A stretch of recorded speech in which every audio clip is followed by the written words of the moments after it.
Na ndio mimi nataka kumalizia. Wewe jiulize, honestly, wewe mwenyewe ukiwa tu peke yako, hawa wangwana kama wamefikisha nchi yetu hapa kwa miaka 3, hebu jiulize, wakipewa miaka 5 utakuwa na nchi inaitwa Kenya? So if you really love your country, and I believe all of us love our country, saa hii sio eti kwamba lazima Kalonzo awe president, o lazima Matiang'i awe president, o lazima Gachagua awe president, ama Martha lazima awe president. Saa hii lazima tusaidie nchi yetu jamani. Tukiendelea kuongea hii maneno, tunafanya mzaha namna hii, sarakasi hivi, na huyu sasa ataanza hiyo sarakasi, unajua hawana akili. Na mimi nikwambie sio viongozi hawa hawana akili. Kenya is suffering because it's under average leadership. Wale watu ambao wanatuongoza ndio shida. Shida sio inchi, shida hiyo akili kwanza tunaambiwa sasa. Wanasemekana ikina Kalonzo hawana akili, Gachagua hawana akili. Sasa wewe mimi nakuuliza, mtu ukiwa na akili, upewe serikali mahali watoto wanaenda shule, kesho watoke shule hawaendi shule, hiyo ndio akili kweli? Uko na akili kubwa sana. Wagonjwa hawana chakula hospitali, madawa hakuna. Wewe ni mtu wa akili sana. Barabara kama hii tulikuwa tunafanya hapa nyoka, hata hii Mama Road hapa Murang'a tulianza na Mheshimiwa Uhuru Kenyatta ikwame. Nini ni watu wa akili zaidi. Wale wako na akili zaidi. Barabara kama hii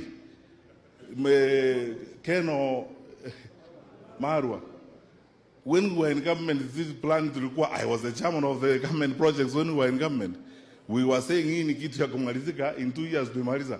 Sasa wale wako na akili nyingi bado wako nayo huko. Sijui kama ni akili inawazidia ama ni kazi. Wako na akili nyingi hao. Sasa tumefika mahali tuongozwa na watu wale wako na akili nyingi, polisi na goons wanatembea pamoja. Hao ndio watu wako na akili. Hapo tunafanya nchi yetu inakuwa namna hiyo. Mpaka we are becoming a laughing stock kwa sababu tuko na watu wako na akili. Sasa wale hawana akili ndio tumeangalia kutoka kwando. Wale wako na akili nyingi ni wale wanaweka polisi pamoja na goons. And you hope you will have a stable country. Jamani, tuache hii sarakasi. Let us come together. Turudi pamoja. Sisi tuna mpango. Wakenya tupe serikali. Muone vile tutapanga hii maneno. We will return Linda Mama.